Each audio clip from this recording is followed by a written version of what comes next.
Hey, it's Christine Grace. Welcome back to my channel. Today is another reaction video. Like the video on your way in. Let's get straight into it. So I was sent in this video and it's a clip from the Fresh and Fit podcast, and Dr. Orion Teraban from Psych Hacks was on the show, which was quite interesting to see. I didn't know that was something that he did. I've been thoroughly enjoying the Psych Hacks channel recently. I know you guys did too. So yeah, I thought this would be a good video for us to check out together. Let's get into it. You made a video called Women Punish the Men They Like. Sure. Can you go a little bit deeper into that? Yeah, I mean, I actually was inspired by this one with Tom Brady. And Tom Brady got divorced, right? Yeah. And at least the official story there was, it was Giselle, right? That was his wife. Because he wanted to play another season or something like that. Yeah. Allegedly. Guess what? He's a football player, the greatest that ever lived. I think that she kind of knew that when she signed up for that. So that's kind of strange. But the idea here is that if Tom was just some schmo, so the line was he was going to play another season and she really wanted him at home. Yeah. She really wanted him involved with the family. It's like, okay, fair enough. But if this guy was a deadbeat, if this guy was a schmo, do you think that she would really care that he wasn't around? True. On some level? Yeah. So it's like a woman has to like you to make it worth punishing you. Mm-hmm. It takes effort and it's somewhat risky in order to try to punish or leverage a man. She's not going to do that unless she's interested. Mm-hmm. So that's one way in which women punish the men they like. Mm-hmm. They also punish them in the sense that they do the right things with the wrong guys. Mm. Men do this too. Yeah. They do this all the time. Like a guy will be stone cold and kind of indifferent and have excellent game with sixes because he doesn't really care. She's not that emotionally invested. And those girls always seem to want a relationship with him. And then if he actually gets his hands on an 8 or a 9, he throws all of that game out the window and he starts putting her on a pedestal and doing things that he would never do for the 5 or the 6. Right. And what I tell guys is those numbers kind of only exist in your mind. If it worked on the 6s, it's going to work on the 9s. Yeah. Like you did the right thing with the wrong girl. Mm-hmm. You know that it worked because she was blowing up your phone and she was asking when can I see you again? And she wanted to get into a relationship. If that worked on that woman, it will work on another woman. Well said. So how do women punish the men they like? I remember I was out to drinks with a woman I used to date, and one of her girlfriends was joining us, and she was just in town for the weekend. And we were like, hey, what do you want to do when you're here? And she's like, yeah, well, there's this guy. I don't really know him. I'm not all that interested in him. So I actually am going to meet up with him for a drink later, and I'll probably just go home with him. Mm. And there's this guy and I don't really like him, so I'm going to go home with him. What? Wow. And I was like, oh, okay, that's interesting. And she's like, yeah, I don't really like him all that much, so it's no big deal. And I think I turned to the girl I was dating. I said, could you like me less? You know? So what do women do with the guys that they like? They say, what? Oh, you know, I actually am interested in you. I don't want to go too fast. Yeah. I want to take some time. Take things slow. And then when they really are interested in you, they want all of your attention. They want all of your commitment.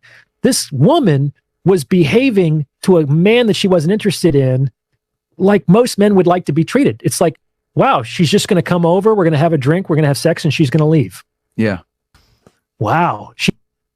Or if she doesn't have sex, you know, then what? Okay, so she doesn't like him, so maybe she's not going to sleep with him. But then, I don't know. How could you do that? How could you go out for drinks with someone and go back to their place and then be like, oh, I don't want to sleep with you? It's like, well, why would you have entertained it in the first place? He must really hate me. Yeah. You know what I'm saying? Rewarding bad behavior. Yes. Yeah. But the fact of the matter is, to women, it's just sex. Yeah. What matters to them more is the emotional commitment. And once they get that emotional interest, they start to deviate from the behavior that actually serves to lock in male attention. Oh, hold on. I wrote the question down. Are people still watching 3.5 hours? Yeah, yeah, yeah. We're going to close this thing out. This is my last question. Yeah, when do we got to go, bro? Yeah. Gotcha.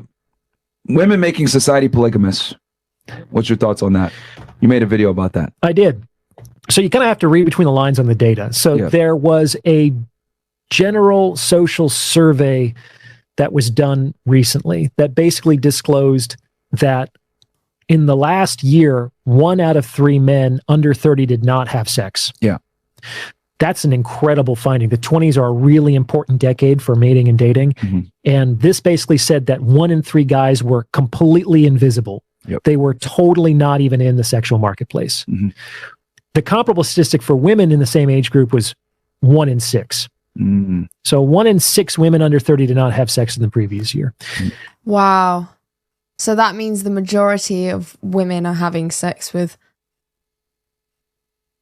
2/3 of men. 5/6 of women are having sex with 2/3 of men.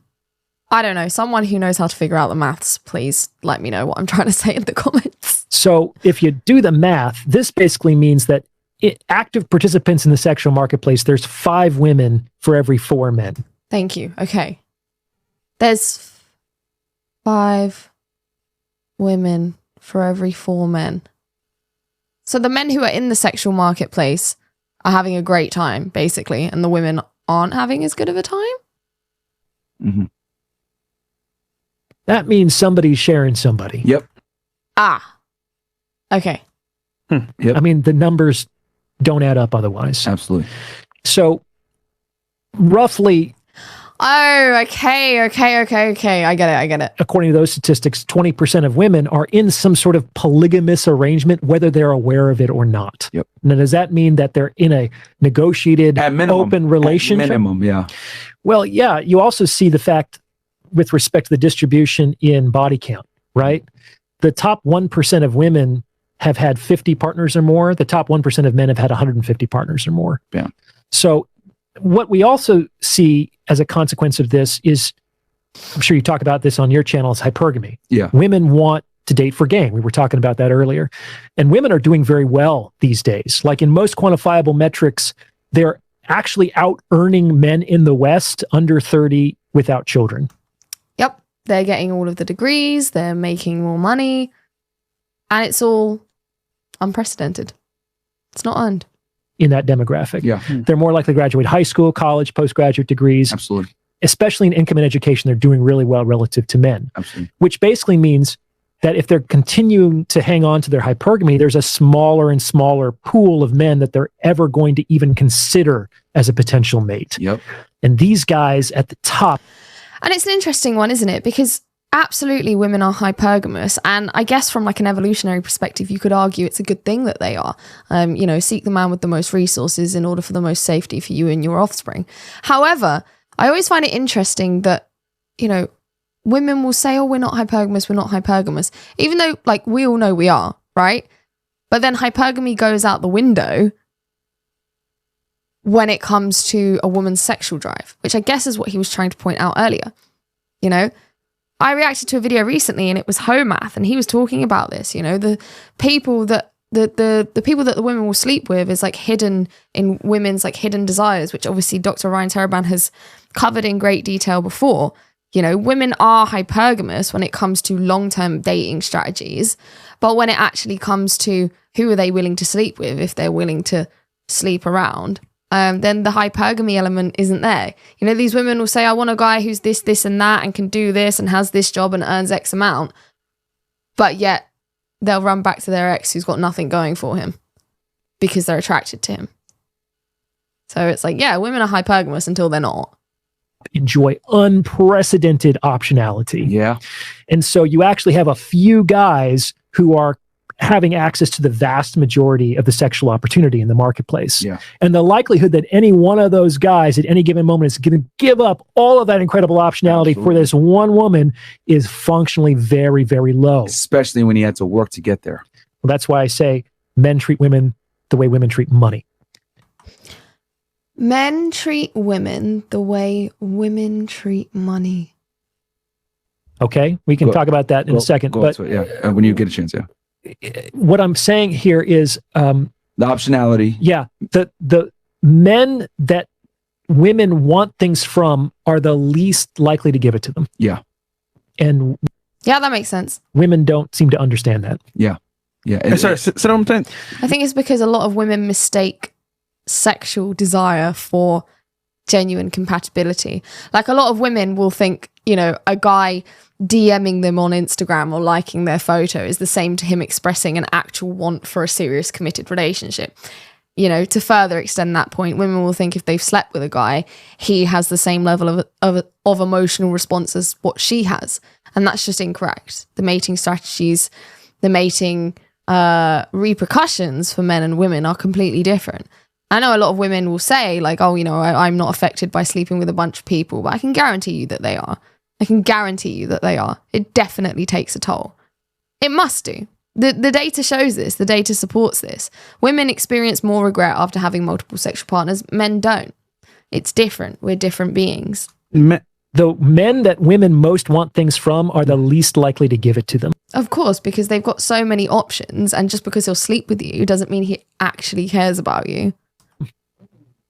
Cool. If most women say want commitment, if most women want monogamy, if most women want long-term provision, the men that they want those things from at the top, like 10%, they're the least likely to give them those things. Facts.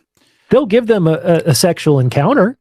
They don't have any problem with that. Yeah. But they're very unlikely to give them those things because it means giving up all this other optionality. Yeah, that they had to fight for. Yes, women really men have to earn their optionality, just like women have to earn their money. Yep. Oh, okay. I see what he's saying. I think. Women, it's like, would you rather spend your own money or somebody else's money? Yep. Of course you'd rather spend someone else's money. That is rational. Yep. You're very loath to give up your money if you had to put your blood, sweat, and tears into earning it. Yeah. Men have to earn their sexual optionality. That's why they're very loath to give it up. Yeah. Ah, I see. Yep. They're also more likely to take it when it's offered. Yeah. Because I've never heard a woman who was offered money say, no, thank you. Absolutely. I have enough money, or I have a job. And I want to say this, and because I want you to expand on that a little bit, and we'll close out. What the top 1%? Top 10% of men. That's what I was going to say. Feminism, women being educated, women making money, etc. Women getting all these rights and privileges and all this access. What it inadvertently did, in unforeseen circumstances, and no one talks about this, is it actually has put the top 1% of guys in the driver's seat. They're the ones that really control the sexual marketplace. Now, do women in general control it? Absolutely. But the reality is the guys at the absolute top have it's like women make that whole mistake with feminism of going, oh, the patriarchy and all the men control absolutely everything. But it's like, no. A small group of maybe perhaps mostly men control most things. And they also control all of the other men as well. So it's like women want to make it out like they are oppressed by all men. And it's like, no, other men are also just as oppressed by other men. This idea of like, oh, women couldn't vote, but men could. No, they couldn't. Only certain men could vote. So it's the same kind of thinking. It's the whole critical theory thinking of us versus them, oppressed versus oppressor. And it's just, honestly, at this point, it's just childish. They control the sexual marketplace and they control the monopoly. Yeah. And women inadvertently did this by increasing their own status. Yes. Because they're slaves to their hypergamy. So therefore, since they're slaves to their hypergamy and men need to always be in the social hierarchy at the top for women to be attracted, they've inadvertently given all the power to a small percentage of men that you just described are the least likely to give them what they want. So they have to settle with a guy a lot of times that's on their level or maybe lower, and they can't satisfy that hypergamous tendency. Every girl come on the podcast, oh, I dated a guy that's a bum. I've dated a guy that's less than me. Where's he at now? That's my famous response. And they never have an answer. It's fucking crickets every single time. So, yeah. Real quick, you have an analogy with men treat women like with the money analogy. Can you tell the audience that one last time? Yeah, I made a video a while ago. It was entitled Women Treat Men the Way Men Treat Jobs. And it was kind of a way to introduce men to the concept of hypergamy. It's not personal. Wow. Yeah. Like, you might be at a job, you might not have any problem with your job. You might even be happy with your job. But if you get a call from a recruiter and says, hey, I just got off the phone with this company, they're willing to offer you 3 times your salary, They're going to give you unlimited PTO. You don't have to commute to work anymore. You're at least going to entertain that offer. Absolutely. Yeah. And the vast majority of folks aren't going to entertain it for very long. They're going to put in their notice. Yep. And they're going to say, and they're going to believe it. They're going to say, I wish you all the best. It was great to work here. You were so wonderful. I really hope that you guys succeed. I just have to do this for my career. That's the right move to make as a career. Yeah. Right? And no one is going to say, after all the training we gave you, it's like, of course we understand that they're going to go somewhere else if they offer them 3 times as much money. Yeah. Like, that's how women treat relationships. Yeah. It's not personal. It's what man offers the most compelling, complete salary package. That comes back to your rationality. Yeah, and I guess it depends on the filter of that individual woman. Obviously, we know status and money are going to come into these things. But I think the problem is, in the modern day and age, is that everything has become about consumerism. Everything has become about that money and status that we've forgotten the rest of it. So now women will make the mistake of just looking for the money and status and forgetting the part of, is this someone who's actually reliable? Am I okay with this person cheating on me? If not, are they the person that's going to do that or not do that? Is this person going to hold me accountable in life and make me a better person? Is this someone I can imagine myself actually growing old with? Like, we've forgotten about all these things because we're too focused on the money, the status, the look of things. And it's like, hypergamy's always been there, and it was all right, before social media and before the internet, because, well, probably the best looking girl in the town would get with the most successful guy in the town, and everyone kind of found somebody at their level. Problem is that because of social media, because of feminism, because of the feminization of the world, because of gynocentrism, unfortunately, now loads of women think they're better looking than they are. And women have flooded the workforce and flooded the institutions, so they've reduced men to a lower level in terms of hypergamy. And all whilst this is happening, the world, the media is telling you, you need this flashy watch, you need this flashy car. If you don't have this, this and that, then you're a nobody. So everyone's just in the wrong position. Nothing's leveled out. Like Dr. Orion said at the beginning, the math just isn't mathing. And I honestly don't know how we get out of that. And I guess, from my understanding, the Fresh and Fit podcast and their kind of philosophy is there's no way out. Like, this is the way out. The world's on its way out, and you just got to have fun with it. Because what else can you do? And I understand that philosophy. Maybe it's my female nature and maybe the tendency to want to lean towards safety. I don't know, but oh man, like, there's a nihilism to that, the whole like black pill. There's a nihilism to that. And for me personally, I can't live in a world without hope. I don't know what the answer is, but I want to believe that there is something, an optimistic answer would be, well, it's easily fixed. You just take women out of the workforce for a start, and that way the whole hypergamy issue starts to even out. But then it's like, well, Christine, realistically, like, is that going to happen? Really? Yeah, of course it's not.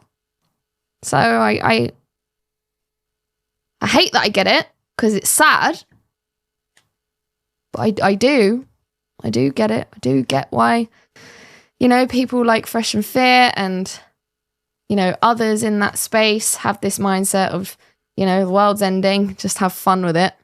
And I also understand why a lot of men are, women are too much hassle for what it's worth, so I'm just not going to date anymore. And yeah, it sucks, but I do get it. She described earlier. Exactly. Yeah. And it's not just money. Like, I know women, for example, who will take a pay cut if it means that they have more flexibility with their hours, or they don't have to commute. So I have another metaphor that's like, it's the cat that decides what milk is good. You can't be pouring out milk and be like, cats should like this milk. It's like, if there's no cats drinking your milk, dude, that milk ain't good. The cat decides what milk is good. Yeah. So the market dictates your value. And it's that woman's preferences like in that time, moment. Money, it could be, for example, just lifestyle, whatever she wants as her primary agency. If the man provides it, that might be her gold. And she's going to... Yeah, I think they're absolutely right. And that's what I was saying, to reduce hypergamy to merely status and money, which are obviously factors. I'm not going to deny that. I'm not, an idiot. But, all women are hypergamous. And it just depends on the filter. What's that woman's filter? Like, what's more important to her, which is the point I was trying to illustrate earlier. So, yeah, I think they're absolutely right. Choose, all things being equal, the man that offers her the best possible option of her available options. Right. That's it. Yeah. And so the best way to secure the best possible... And from her criteria. Hopefully she's picking from her criteria, not the criteria that, like, someone else has told her she needs to have. But, yeah. relationship as a man is to be a woman's best possible option. Yeah. This is the other flip side of it. It's like most guys know what it's like to have shitty jobs. Yeah. Like we were talking earlier, it takes about 10 years to build anything, right? Now, you might have dealt with low-paying jobs or disrespectful bosses or overbearing colleagues. And imagine after 10 years, you actually land a job where the salary's good and you're doing something meaningful and you like your colleagues and you're excited to go to work. Mm-hmm. You're not going to do shit to rock the boat in that situation, especially because you know what the job market is like out there. Yeah. You could lose this job. It's probably not going to be a step up. Yep. Women know what's out there. Mm-hmm. This is why I always call a bluff on a woman's jealousy tactic, which is other men make me look good. You know what I'm saying? I have nothing to fear from the average dude out there. Yeah. Go and see for yourself, sweetie. Mm-hmm. Don't, no skin off my back. So if you become a woman's best option, and she's actually had some experience in the sexual marketplace, not necessarily by sleeping around, but just by dating and knowing what kind of men are out there, mm-hmm. and she can recognize you as a high value man, you're going to have effortless relationships. Yeah. Yeah. But you have to be significantly her best option. Yeah. Yeah, you have to have that earned competence and confidence for sure. That's very, very attractive. And like women can tell when it's legit. Yeah. The money thing real quick. Can you describe that to the audience before we close out? Because you had said women don't want to spend their own money, etc. But there was a metaphor linked to sexual market value real quick. Sure. Yeah, the money thing. So I made that video and people said, we'll do the same thing for women. And okay. So I thought about it and I came up with the metaphor that men treat women the way women treat money. Mm-hmm. And you might think on the surface, it's kind of the same thing. Women treat men like jobs, men treat women like money. Not the same fucking thing at all, man. Yeah. Okay. One of the main reasons why is, what are your associations about work? For most people. Yeah. I gotta go to work, 80% man. plus hate their jobs. Got those Mondays, man. Mm-hmm. What's people's association with getting paid? Awesome. Oh, yeah. Yeah. It's the second Friday of the month. Yeah. You know what I'm saying? Okay. So this is what most women don't understand. It's like, I can now go into a bar and in maybe an hour, I can come out with 5 numbers. Mm-hmm. Okay. It took me 10 years to be able to pick up a girl in 10 minutes Mm-hmm. because I had to become a high value man. I had to overcome my approach anxiety. I had to be charming. I had to learn some game. I had to get my fashion on point. Mm-hmm. Like I had to be someone that a woman would be attracted to relative to my competition. Mm-hmm. And she needs to be able to see that in 5 minutes or less. Yeah. Okay. Women don't understand. When she says yes, that's my payday. I've worked for 10 years to get that yes. From her perspective, we just talked for 5 minutes. I did 10 years of work to get that yes in 5 minutes. You understand? Yeah. And that's why women don't get it. We do all of that in order to get access to them. Yeah. So when we get it, it's payday. We don't think we got to do anything more. What kind of relationship goals do most men have? They're just happy to be there most of the time. You know what I'm saying? Simple. Because it's like, finally, I got the girl. Women have no idea of how hard it is for the average man to get a woman. Versus it's just the beginning for the woman. Yeah. You know what I'm saying? And she might get frustrated, like, where is this? It's like, dude, I just put in a decade of work. Can we just chill here for a while? Yeah. You know what I'm saying? So that's one way, is that men have to earn their sexual opportunity. Mm-hmm. And just like women are unlikely to pass up freely offered money, men are much less likely to pass up freely offered sexual opportunity. Bam. I'm with him. That makes complete sense. Another part of this metaphor is, if we're talking about money and you went to your financial advisor, do you think he would ever ever, under any circumstances, say you need to invest all of your money into one stock. No, absolutely not. That would be ludicrous. Stupid, yeah. It would be stupid. So a lot of men, let's say, diversify their portfolios.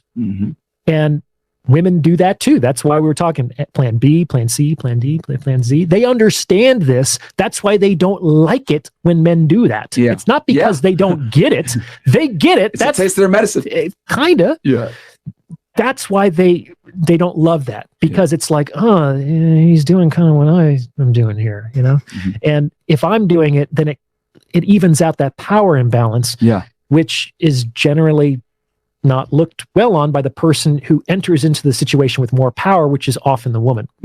Yeah. Does that make sense? They're used to being in the driver's seat. But it's ironic because it's like, that's what gets them attracted to you, is that you can kick them off the driver's seat and you're in it, which is interesting. It's a fine line, man. It's like, it's almost impossible to walk that line. You know, women want a guy who's confident but not cocky. It's like, okay, you're just walking on the razor's edge, and that's just one of you know 100 examples I could give. Damn.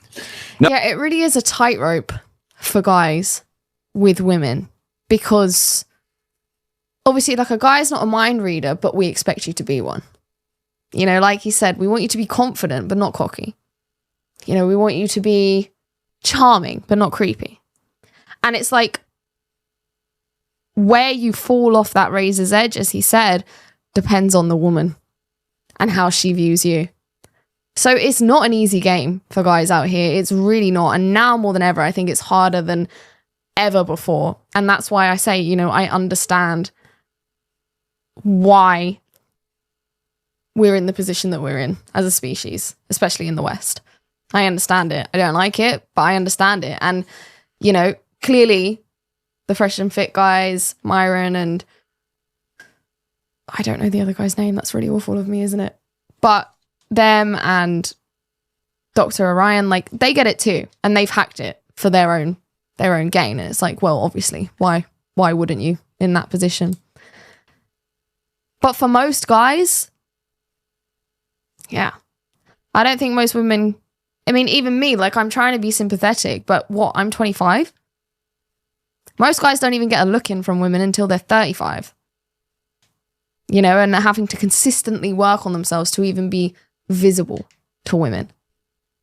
So it's not easy, and I can understand why so many men just look at that deal and go, realistically, what's in this for me? I get attention for women, but then what? They give me a headache after a year. So it's a tough one. I don't know. You know, the only thing I can think of for this, like, changing anything is, you know, with the hypergamy issue, what if all women just left the workforce? In a hypothetical world, you know, I'm intrigued to hear what you guys would prescribe for the current situation. Or are you totally blackpilled? Are you like, we're just done, we're cooked, there's no way out, just enjoy the last few years? I don't know. Let me know in the comment section below. As always, if you enjoyed today's video, give it a thumbs up on your way out. Be sure to subscribe to the channel and hit that notification bell to keep up to date with all of my content. Speaking of hating your job, but looking forward to payday, I am so blessed that I get to do something I genuinely enjoy and is fun and makes me happy, and I don't have to have that dreaded feeling of going to work anymore. So I just want to thank you all very much for being here. Because, yeah, I remember that feeling of, oh, Mondays, I don't want to go to work. And I am not ignorant to how blessed I am to not be in that position anymore. So thank you all so much for being here. Take care. I'll see you in the next one. Bye-bye.